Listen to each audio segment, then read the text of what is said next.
الإسلام وفضل لنا على كثير ممن خلق تفضيلا والصلاة والسلام على خير خلقه محمد المصطفى صلى الله عليه وسلم. أما بعد.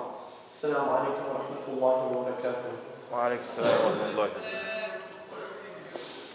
Okay, Jazakumullah khair for coming out on a Friday evening, the weekend of Thanksgiving, and I know that a lot of people may have received invitations to go elsewhere, and I'd like to believe that everybody refused those invitations that were here and came specifically for this program. So alhamdulillah, Jazakumullah khair for joining us, inshallah, and hopefully this will be a beneficial program and seminar for you all, inshallah.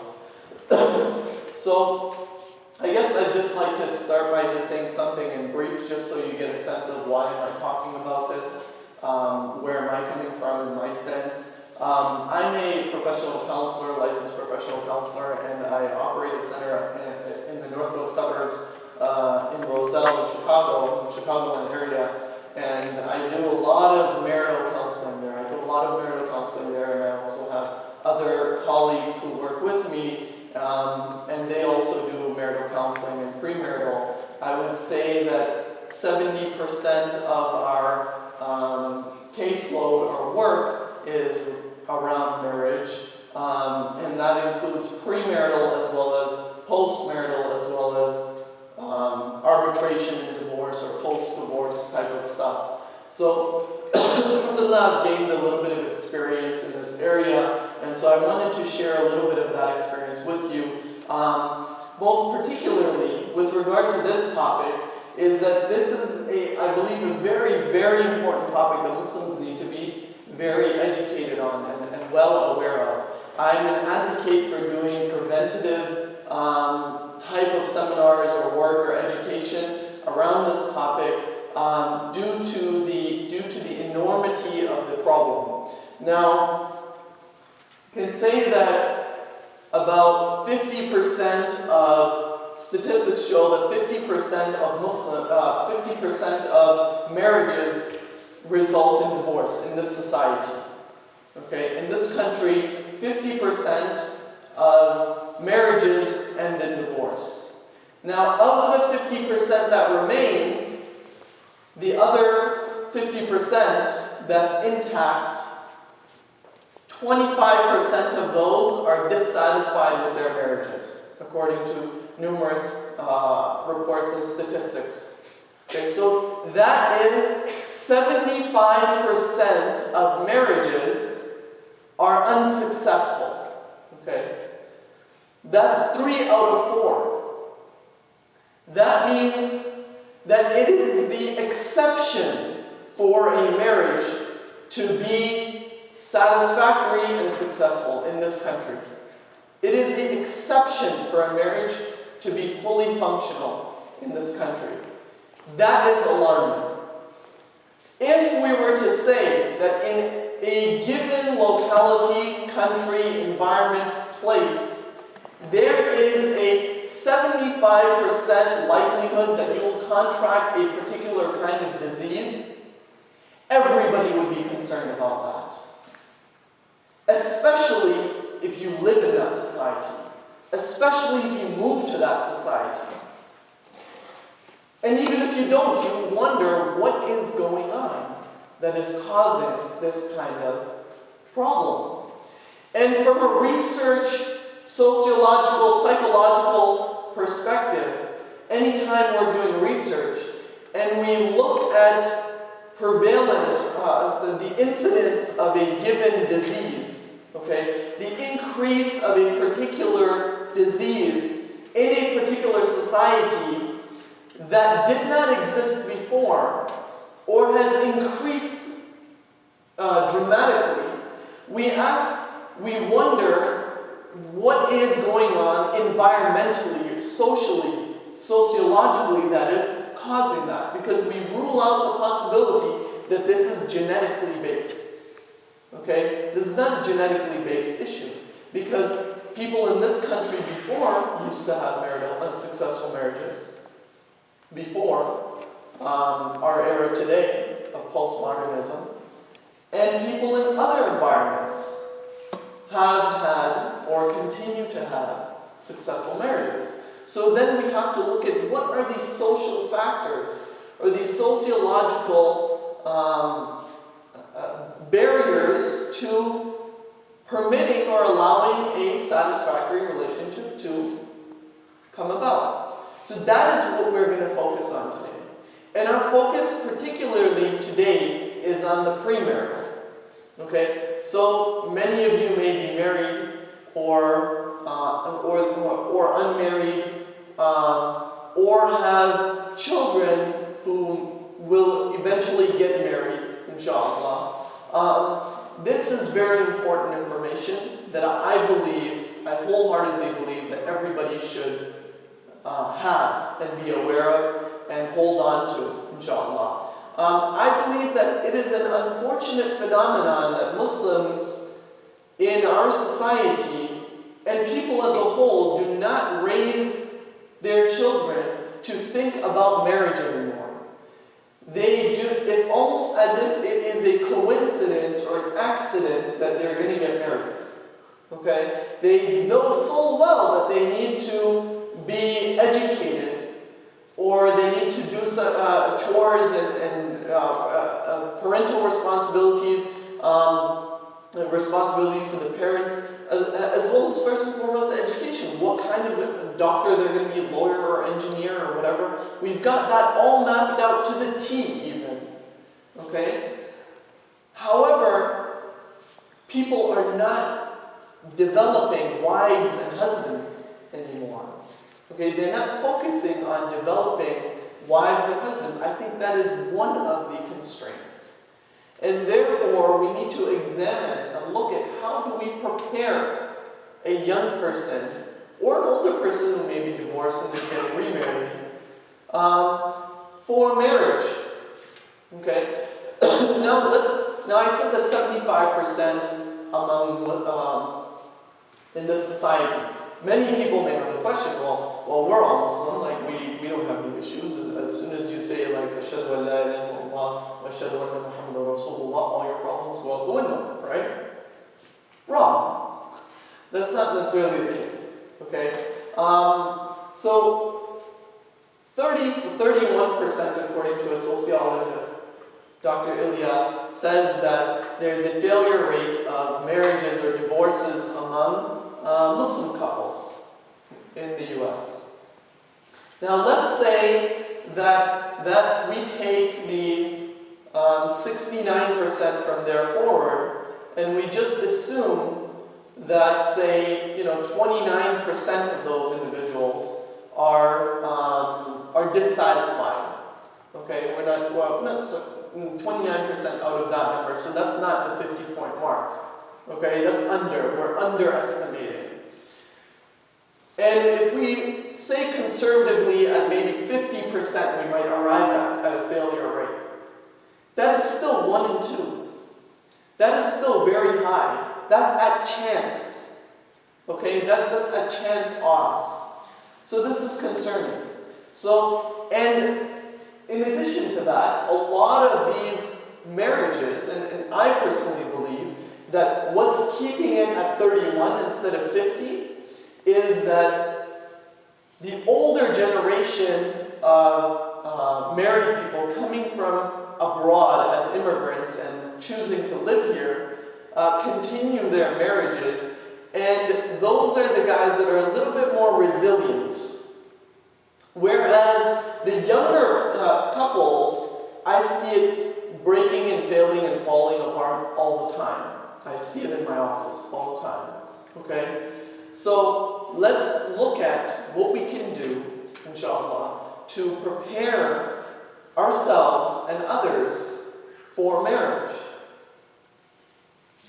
Now, one of the central dilemmas, this is a reality, it's a dilemma that many youth face, is that how am I going to get married? The how. Am I going to get an arranged marriage, or am I going to get married, or quote unquote, a love marriage or choice marriage? Okay? And they have this dilemma. In this society, arranged marriages are taboo, or to arrange not to get to know somebody in this society would be really strange. In fact, many psychologists or colleagues, non-Muslims that I've worked with, when I try to explain to them this concept of not having a relationship prior to marriage, it just baffles their mind, or boggles their mind. How is this possible? All right? This doesn't make any sense. Okay? And so a lot of this sociological or social influence can affect our young people. Because it's no surprise that little Abdullah and Aisha may be exposed to other peers who are not Muslim, or the society of movies, of music, of pop culture, of commercials. Even if you think you're watching something halal, like basketball or football or something like that, but the commercials in between. These are all tactics that marketing psychologists are part of the process of helping contribute to the establishment of the social norms, of selling products that reinforce particular social norms. And those social norms are not always very Islamic. Okay? So, the youth have this dilemma of arranged or choice. And so, it is sometimes, they get this idea over and over again. I mean, growing up in this society, where I personally have this dilemma as well, is that I was growing up in North America, I thought to myself, how am I going to marry somebody without getting to know them? It's kind of like telling somebody, who has a job offer, who's unemployed, who has a job offer, and then they say that job offer requires of them that they get involved in some haram, like with interest or something like that. And it's like saying, just have tawakkul that Allah is Razzaq. He is going to provide you rizq. It's hard for somebody to let that go in that moment, but that's what tawakkul is. That's what iman is, right? In that moment, you say, I know that Allah is the one that gives rizq. And if I take this here, this is haram, I'm going to get the anger of Allah, the wrath of Allah upon me. And therefore, I'm going to leave this even though I need it or my family needs it. These are things that people can verbalize very well. Do you know that Allah provides rizq? Absolutely. Do you say inshaAllah? Do you say tawakkul? Have tawakkul ala Allah? Do you say mashaAllah? Yes, people say these all the time, but how many people actually live it, okay, or believe it, or act upon it as if it's a reality? And that is, the state of ihsan, of a person being very reliant on Allah. Now, I'm going to try to assist from a different perspective to show that this is not even, now we know this religiously, spiritually, that this is haram, it's wrong to get involved in a relationship prior to marriage. But again, convincing people to do that and just give it up, for some people may be difficult. So we're going to take a different angle. How this is actually not even good for a person from a dunyawi, or from a worldly, or from a psychological perspective. Okay? Because Allah subhanahu wa ta'ala is the Khaliq. He's created science. He's created the human being with their desires, with their inclinations and everything. Therefore, He knows what human beings need.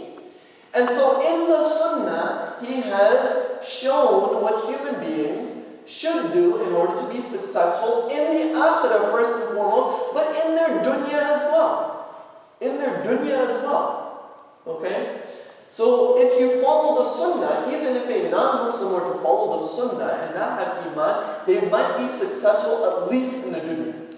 Okay? But maybe not in the Akhirah. Not maybe, they won't be in the Akhirah unless they accept Iman. Okay? So we're going to take a look at this from a different perspective. Now, from a psychological orientation, well, prior to actually getting into that, I want to also further reinforce this dilemma. Okay? Biology versus sociology. Okay, now let's examine this together.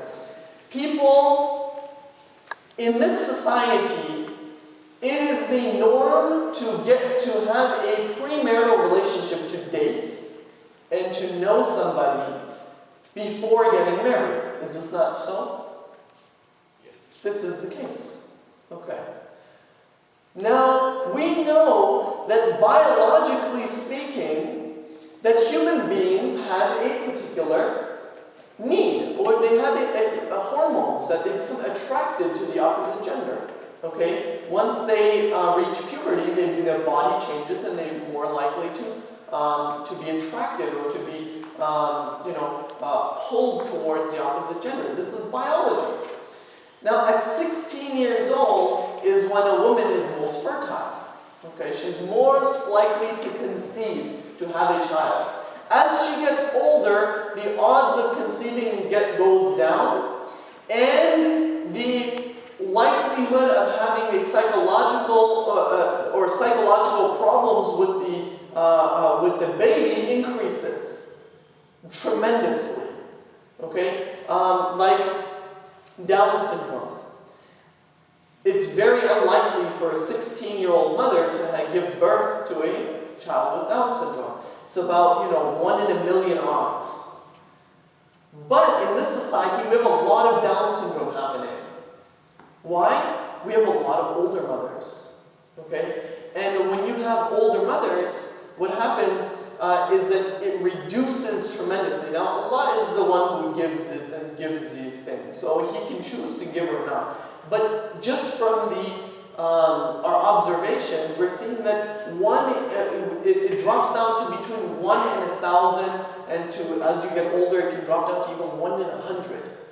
Okay, it's tremendous decrease. Okay, or increase in the odds of getting Down syndrome. And in 2010, we had a total of approximately 367,000 teenage pregnancies. Okay? So, what are we getting at here? There is a biological reality that Allah is the creator. He's created the human being in such a manner that during these ages, they have a particular thing, something happening to them biologically that draws them to the opposite gender. And this is the natural phenomenon. So now the question is, well, not only do Muslims have this, right? Non-Muslims also have it. Surprise. Okay? Non-Muslims and Muslims both have the shahwa, or desire. And how did the society around us deal with it? They said, we're going to legalize zina. It's not illegal anymore, right? You can't get married a second time. That would be really problematic here. But you can have zina if you want, right? Then we know this. Okay, so why?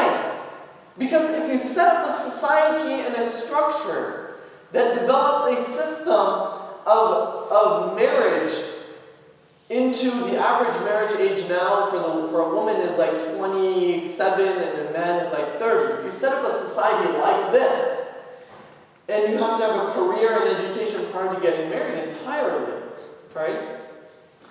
Then you're going to have to make some kind of adjustment between the ages of 14, say, to 27. What is the person going to do between that time? Because that's when they're most active biologically.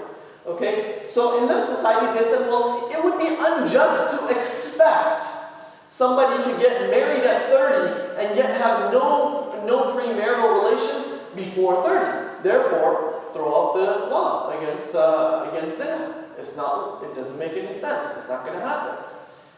The problem here is, if Muslims take that same system, what are we going to do? Because for Muslims, it doesn't become halal, right? We cannot just say, we're just going to say, okay, fine, you just explore yourself for however many years and get married at 30, okay? It's not feasible, okay? It's not correct, it's not moral. Not only, so for Muslims, we have to think of, well, Allah has given an alternative. Marriage. And what is the sunnah? The sunnah of marriage is at a young age. Now, okay, I recognize this, who's this, this therapist has gone extreme. I don't know if he's been hanging around to me, whatever it is. But what is he talking about? Get married at 14, 15 years old then? Okay. I recognize there's social factors that make this difficult. Okay? Like I stated, the society is fashioned in a manner that makes this sort of thing very difficult. Okay, so here's where we have to think as a community.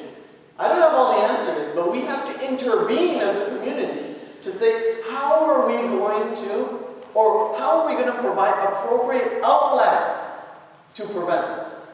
Okay?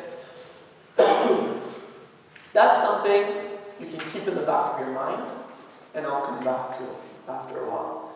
But what I would like to do at this point is to say that this idea of the social norm of getting married at 27 and 30 and then experimenting and having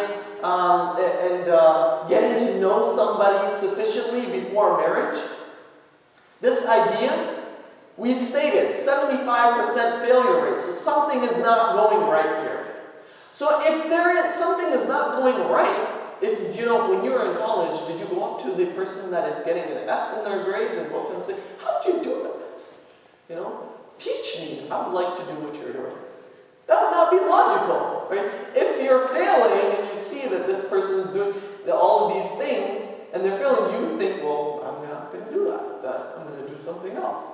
There's a Persian saying of a person who had this tremendous, good akhlaq. So they came up to him and they said, where did you learn good manners from? Mashallah, you have such good characteristics. And he said, I learned it from those who don't have any. So how does that work? He said, everything they did, I did the opposite of. Okay? So, a lesson for us is to think about how are we going to intervene without failing. مَنْ تَشَبَّهَ بِقَوْمٍ فَهُوَ مِنْهُمْ. That whosoever resembles the people is of them. There's a hadith of the Prophet. Okay? So how are we going to not resemble a system that goes against the order of Allah, the lifestyle or procedure of Allah, and still be successful? Okay? Well, now let's look at this dilemma, this arranged marriage versus choice marriages, this whole love marriage. I'm going to try to dissect this a little bit. Okay? This whole idea of love marriages, I see some giggles back there. Little guys are here giggling. Okay, so so let's take a look at this. If we are to presume that getting married, that the more you get to know somebody will increase the chances of you having a better marriage, which is linear thinking, it might logically make sense, okay? But the sunnah is there for a reason, and sometimes our logic does not coincide with what's actually logical in the sunnah. Ali radiallahu anhu said that if deen was only about logic, then you would wipe your hand, you would do masah, that you would wipe over the bottom of your sock, not the top. This is a rad for people that say that, they didn't know this was back then in their time. You think he didn't know that you can wipe that you wipe over it, and it didn't occur to him? Like somebody genius today thought about the fact that, hey, why would you wipe over the top? Why don't you wipe on the bottom? No, he knew this. Allah knew this, but it's an order. And this is the sunnah, this is the command of Allah. There might be some hikmah that we just can't understand because we are not the khaliq. How can the unlimited mind how can the limited mind understand the unlimited? It's like trying to tell a child, eat your vegetables, it's good for you. Wait, he's like, I'm not going to eat my vegetables, how's it good for me? they can't see that. They can't understand, they can't grasp the idea of like nutrition and keep body and grow. And they're limited, right? So same way we're like children. We're like children in comparison to what the Prophet ﷺ knew. The Prophet ﷺ said that if you knew what I knew, that you would cry more, that you would laugh less and cry more. Why? He was dealing with a reality of this way. He was seeing things, understanding things that we could not perceive or understand. That's why we say sami'na wa ata'na. We hear and obey. In any case, I'm still going to go further with this. If it is presumed that you are to get married, that the more you get to know somebody, the more the increases in chances of you're having a successful marriage, then cohabitation, living together, what should produce, logically, if we're going linear logic, should produce the maximal benefit, right? Maximum success in relationships. It just makes sense, right? Well, they say up to 70% of the people who cohabitate get divorced. In fact, people who cohabitate, they have the worst success for marriage, and it's actually listed as a predictor of divorce. If you cohabitate, then you probably shouldn't do that because that's a predictor of divorce. You like have the factors for not, it's kind of like if you eat a lot of oil, right? Like you might get cholesterol. That's usually like coincides. So in this case, if you cohabitate, you might get a divorce. Okay, it kind of goes in that manner. And now let's take a look at the other evidence. So for many people, they're like, well, it's hard for me to think about the idea of like just randomly getting married to somebody that I don't know. Okay, or I don't know them enough. Okay, so then you would say that arranged marriages, so that if I make my own choice based upon my choice in love, then it will increase the chances of having a successful marriage.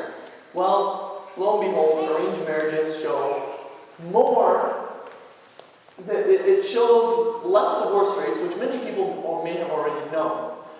But what they don't know, a lot of people don't know, is that they say, well, I gotta love before getting married, and therefore I should have more love and satisfaction in a relationship than two people who got married without necessarily falling in love. Wrong. The people who actually were paired together have more love, show higher scores of love in their marriage than the people who chose their marriages. Again, something that seems, we might think illogical, but is actually, this is the logic. Okay. Now, how are you going to understand this? How do we understand this? Well, there's a hadith of the Prophet that says, حُبُّكَ شَيْءً يُعْمِي وَيُسِمْ, that your love for something blinds and deafens. Okay? So, love theorists, they separate love into two categories. They say passionate love and companionate love. Okay? And so, they say that during the first year, this is the shape of marital satisfaction, marital happiness. Generally, it starts out very high, and then it plummets, okay? And then it goes back up. Well, what is happening during the first 2-3 years? It's a honeymoon phase. That's where it's highest, right? Where it goes downhill, right? Is that in the beginning, when people get to know each other, they're more cordial or reserved, or they tend to be nicer to each other and selfless and sit and talk on the phone for 4 hours, do things for each other, write poetry, and gaze into each other's eyes for periods on end, thinking about each other. You can't even concentrate. You're at school and you're just thinking about this person.